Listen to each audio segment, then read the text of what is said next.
channel today, and we are doing a brand new Sims 4 Creative Sim video today. And so today is definitely going to be a really great day, just because I'm excited to say that I'm doing yet again another Creative Sim video. I have been posting pictures of this family over on Twitter for the past couple of days, and if you haven't seen those pictures, they're linked down below to my Twitter, spring_sims. Of course, it's a fun lit time. However, the Ross family, I created this family about a couple weeks ago on the 13th of May, and when I was creating them, I didn't really think much about like what their storyline was gonna be back then, but now like putting them down in Brindleton Bay in my cats and dogs save file and like kind of just playing around with them with their gameplay and their interactions and stuff like that, I got to learn more about them on a deeper personal level, and like thought about what was their past like, what was Ty's past like where's mom, where is she gone, is she, she left the picture for another person, or just just got tired of the whole family lifestyle and didn't really expect to be a mother until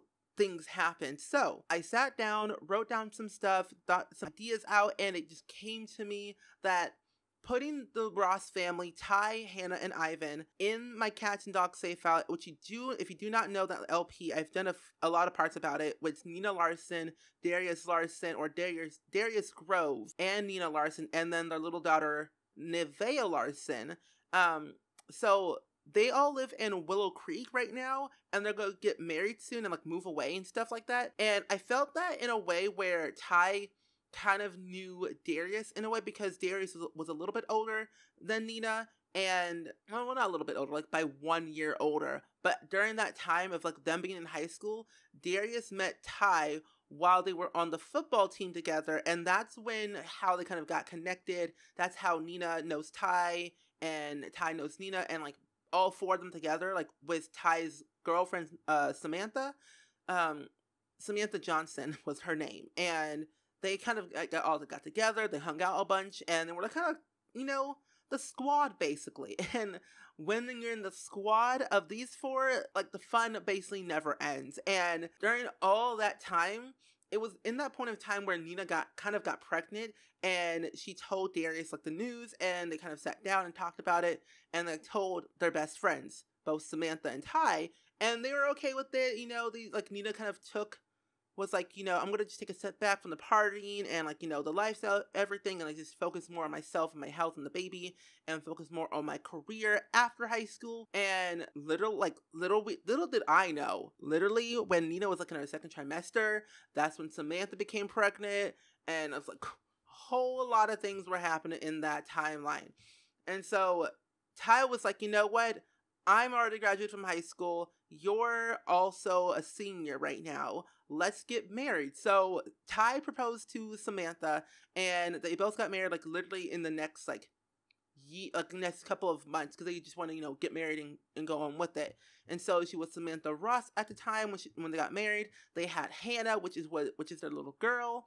And a couple of years afterwards, 3 years later, when Ty was in college studying physiology, and when Samantha was a freshman, well, yeah, so he was he already graduated, he was a freshman, so he was a junior, and then Samantha was I think a sophomore, one of those two. Actually, hold up, wait a minute. Ty was already graduated with his physiology degree. Samantha was a junior in college at the time when she had her second kid, Ivan, and they were both still married.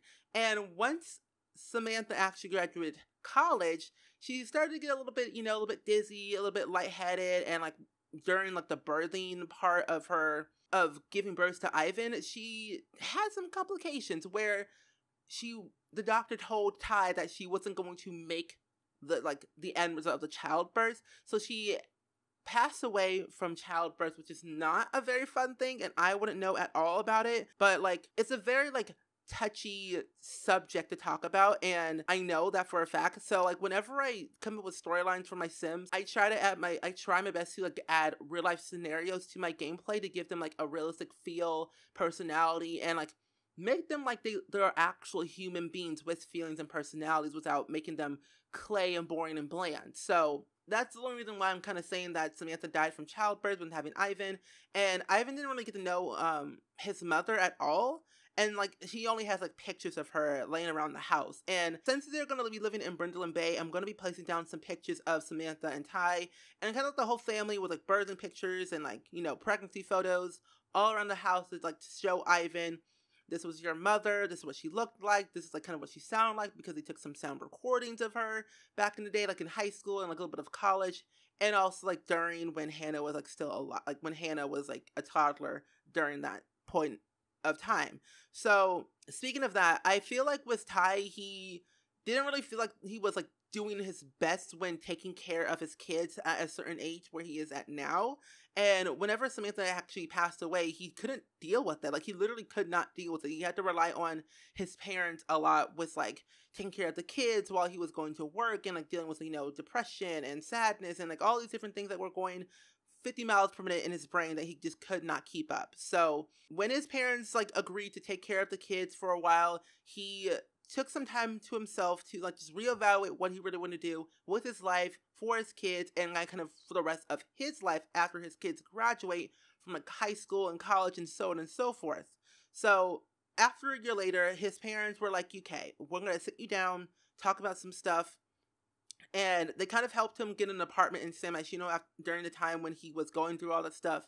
And he was living in the 17 Culpeper house or the 17 Culpeper apartment for a couple of months. And when his lease had ended, he got a promotion in his in the scientist career. He's a scientist, which is super cool. And when he got the promotion, he was able to actually get a loan onto a house in Brindleton Bay. He did not want his kids to live in the city or Willow Creek, where when his parents passed away, where their mother passed away. So he was like, you know what, we're going to move, we're going to get a fresh new start, we're going to just start a new leaf. So they packed up their things, they moved to Brindleton Bay, they had a good deal on the property, and luckily with Brent and Brent Heckings, they own, like, they are real estate agents in, like, my game, basically. And they offered Ty this house on a special deal. And when they kind of contacted him, they talked a little bit more for a couple of days and a couple of months, or actually a couple of weeks, technically 2 weeks.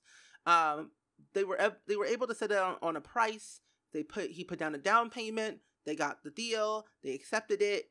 And he went on to telling the kids, telling the parents, and they are now living in Brindleton Bay. They still have in contact to Nina and Darius, and they're going to be going to their wedding very soon. I'm super excited about that, and hopefully by the summer, you might be getting like a tropical getaway pack or something like that, either tropical something where we can go on vacation, own hotels, honeymoons, and like stuff like that in a tropical pack will be so perfect for Nina and Darius when they, you know, get married and, you know, start a new life together as a married couple.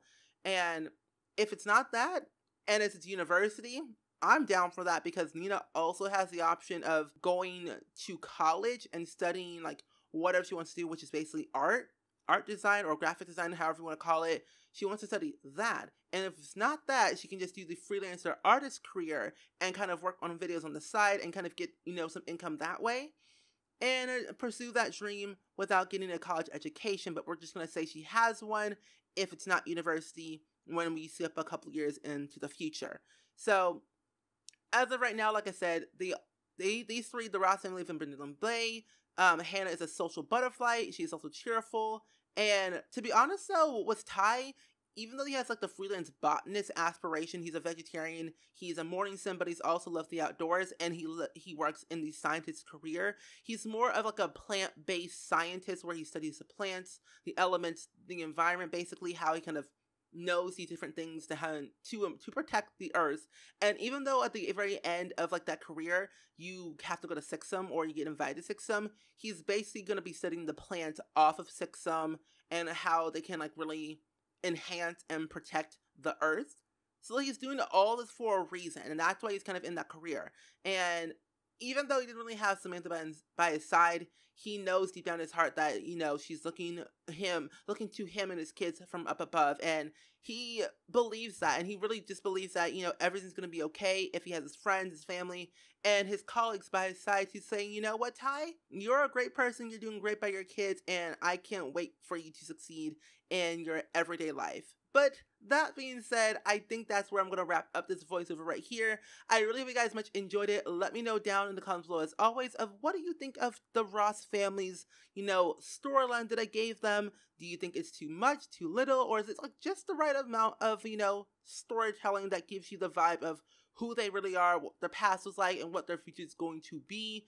And I personally think that their storyline is just perfect, and I cannot wait to dive into their storyline when I play with, you know, the Larson family and bring them back again for like a season 2 type of thing. But yeah, I don't know. I just really am happy with like the stories I've been telling with these families lately, and I'm excited for more, and we got more to tell for sure. But either way, like I said, I hope you guys enjoyed it. Let me know down in the comments below as always, and I will see you guys all in the very next video. Bye!